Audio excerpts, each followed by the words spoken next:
નમસ્કાર દર્શક મિત્રો, કરુણા ટોક્સમાં આપનું સ્વાગત છે. વંદે ગો માતરમ. દોસ્તો, કરુણા ટોક્સમાં પુસ્તક સંગ મૈત્રી એવી એક નવી સિરિયલ શરૂ કરી છે. તમે કોઈ સારું પુસ્તક વાંચ્યું હોય તો એ પુસ્તક વિશે અમારા સ્ટુડિયો ઉપર આવી અને સમીક્ષા કરી શકો છો, સકારાત્મક વિચારો તમારે આપી શકો છો. તો આપ સૌને પણ ખુલ્લું આમંત્રણ છે કે આપ સૌ પુસ્તક સંગ મૈત્રીમાં એક સારા પુસ્તકની સમીક્ષા કરવા માટે આવો. આજનો એપિસોડ હવે સાંભળો. પુસ્તક સંગ મૈત્રી પ્રોગ્રામમાં આપ સૌનું સ્વાગત છે. આજે હું W.B. Yeats ની એક રચના અ કોટ વિશે ચર્ચા કરવાનો છું અને આ ચર્ચા સૌપ્રથમ હું ગુજરાતીમાં કરીશ અને ત્યારબાદ અંગ્રેજી મીડિયમના જે વિદ્યાર્થીઓ છે એમની માટે ઇંગ્લિશમાં આ જ જે રચના છે એની ચર્ચા કરીશ. તો સૌપ્રથમ W.B. Yeats વિશે થોડીક માહિતી હું તમને આપી દઉં. W.B. Yeats જે છે એ એક આયરિશ પોએટ હતા. એમનો જન્મ 1865માં, એમનું મૃત્યુ 1939માં. આજે એમનું જે રચના છે અ કોટ એ 20મી સદીનું એક શ્રેષ્ઠમાંનું એક વર્ક છે. અને W.B. Yeatsની એક ખાસિયત એ હતી કે એમને આયરિશ એબે થિયેટરની જેને કહેવાય કે શરૂઆત કરી. તો ચાલો હવે આપણે અ કોટ જે રચના છે એમના વિશે થોડીક ચર્ચા કરીએ. અ કોટ જે છે રચના, એની ખાસિયત એવી છે કે W.B. Yeats એ સમયમાં એમનું એક સરસ શ્રેષ્ઠ નામ હતું. એમની એક લખવાની એક સ્ટાઇલ, એક પેટર્ન હતી, એક જેને કહેવાય કે રિધમને ફોલો કરતા હતા. તો તે સમયમાં અ કોટ એને એક સિમ્બોલિઝમ એવું દીધું કે એમને જે કવિતા લખવાનું જે એમનું પેશન છે એ એક એમના કોટ જેવું છે. જે કોટ છે એ આપણે પહેરીએ છીએ, આપણી સાથે ને સાથે હોય છે, ક્યાંક જઈએ તો કોટ પહેરીએ છીએ. તો W.B. Yeats માટે એમની જે લખવાની કળા હતી, કવિતા લખવાની કળા, એ કોટ જેવી હતી, હંમેશા તેમની સાથે રહીએ. અને એના પ્રત્યે એટલા ડેડિકેટેડ હતા, એમને એમ લાગતું હતું કે 100% ડેડિકેટેડ હતા.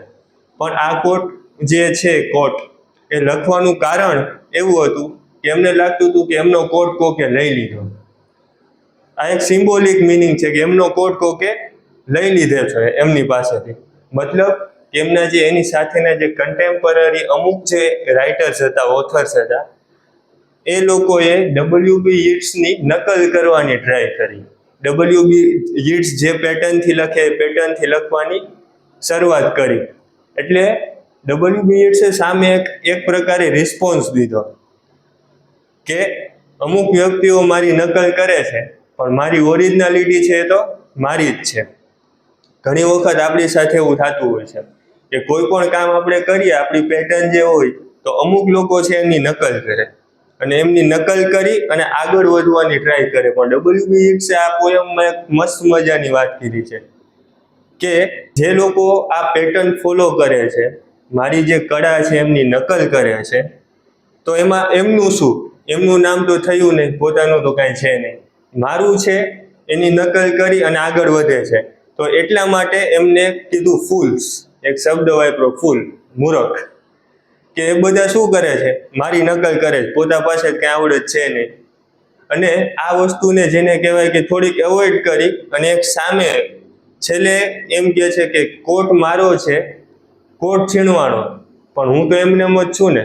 આપણે લાઈફમાં ઘણી વખત એવું વિચાર કરી લેતા હોય છે કે આ માણસ છે XYZ મારી નકલ કરે છે, મારા જેવું કામ કરવાની ટ્રાય કરે છે, તો એને હું શીખવાડું કે ન શીખવાડું? એને હું આગળ વધવા દઉં કે નહીં? કારણ કે આ તો મારો હરીફ છે, હરીફાઈમાં આવી ગયો છે આ માણસ. એટલે ઘણી વખત આપણે શીખવતા નથી અમુક વસ્તુ, કાં તો અડધી શીખવીએ, કાં તો ન શીખવીએ, કાં તો એને આપણે અવળા રસ્તે ચડાવીએ કે ગમે તેમ કરી અને મારી હરીફાઈમાં આ માણસ ના આવે. પણ આપણે Yeats પાસેથી એક વસ્તુ શીખવા જેવી. Yeatsએ એમ કીધું કે મારી ઓરિજિનાલિટી છે ને, મારી પાસે જે નોલેજ છે ને, કોટ તો ભલે ને તે લઈ જાય, મારું શરીર મારી પાસે છે. મારું શરીર, એમનું શરીર એટલે એમનું મગજ, કે મારા મગજના જે આઈડિયા છે ને એ તો એ લઈ નથી જવાના ને, અને મારું છે તો મારું જ છે. એટલે એ જમાનામાં Yeatsનું જે આયરિશ પોએટ તરીકે એક પ્રભાવ હતો અને અમુક પોલિટિકલ જે પાર્ટી છે એમનો સપોર્ટ લેતા એ સમયમાં. યીટ્સ એક રીતે ઘણા લોકો એમ કહે છે કે ઇગોઇસ્ટિક થોડાક પોએટ હતા, ઇગોઇસ્ટિક, કે એક અભિમાન હતું એમને કળા ઉપર. પણ એમની પાસેથી આ વસ્તુ ખાસ શીખવા જેવી છે કે કોઈ પણ અભિમાન ચોક્કસ કરવું જોઈએ. આપણી પાસે કંઈક કળા છે એનું સારી રીતે અભિમાન કરવું જ જોઈએ કે મને આવડે છે આ, મને મારી પાસે આનું નોલેજ છે, એમાં હું આગળ વધું છું. પણ અભિમાન ત્યારે જ કરવું કે જ્યારે આપણી પાસે કંઈક એવા એવિડન્સ હોય, કંઈક એવી કામ કરવાની ક્ષમતા હોય કે મારી પાસે આ છે જે બીજા કરતાં અલગ છે, ત્યારે યીટ્સની જેમ ચોક્કસ અભિમાન કરવું. બાકી આપણને કોઈ પણ ક્ષેત્રમાં કોઈ પણ કામ કરીએ છીએ એમાં અભિમાન કરવાનો કોઈ સ્કોપ જ નથી, કારણ કે બીજા જેવા જ આપણે છીએ તો કોઈ અભિમાન કરવાનો કોઈ સ્કોપ જ નથી આપણને.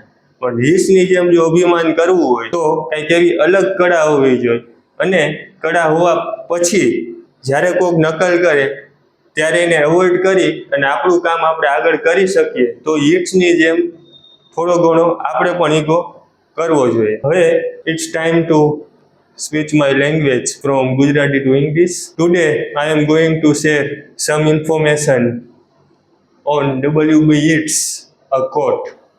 W.B. Yeats was an Irish poet. His time period was 1865 to 1939.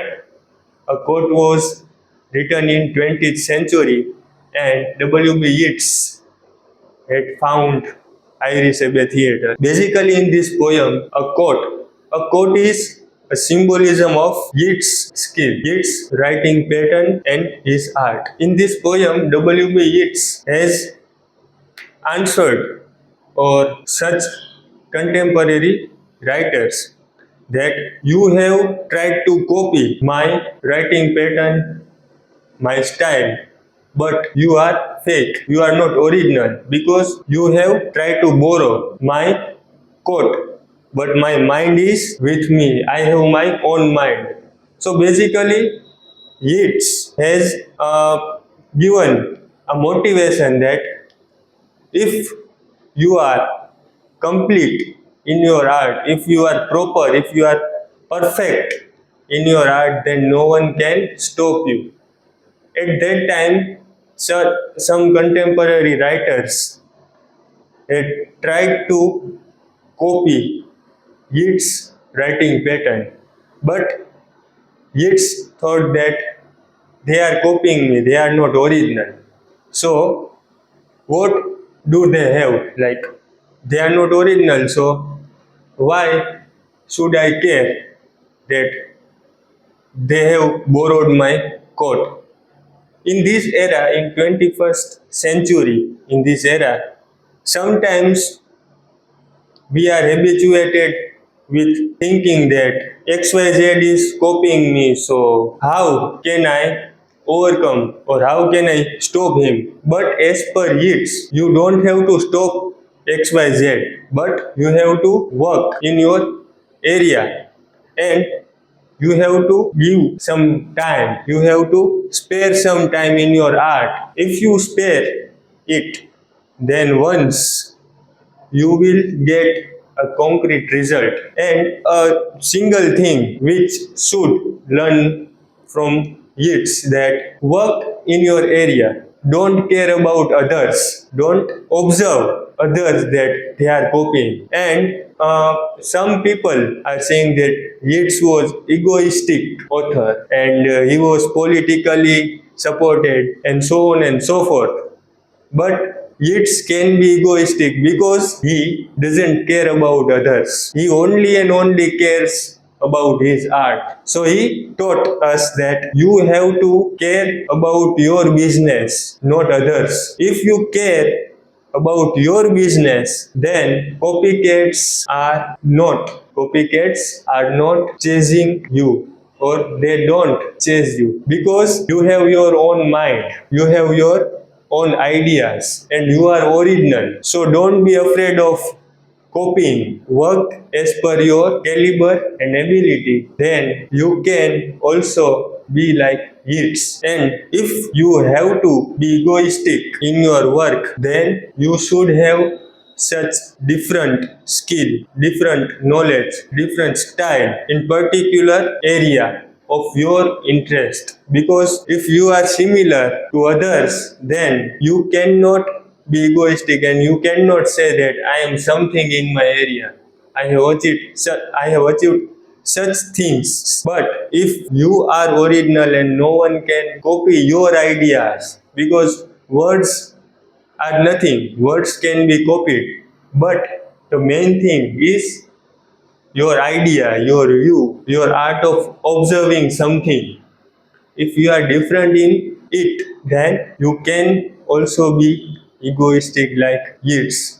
And Yeats was egoistic but a powerful personality, powerful poet of that era. So the message is work hard and smart in your field. Work as per your idea, as per your ability, and don't care about others' opinion. Thank you. Have a great day. I will meet you soon.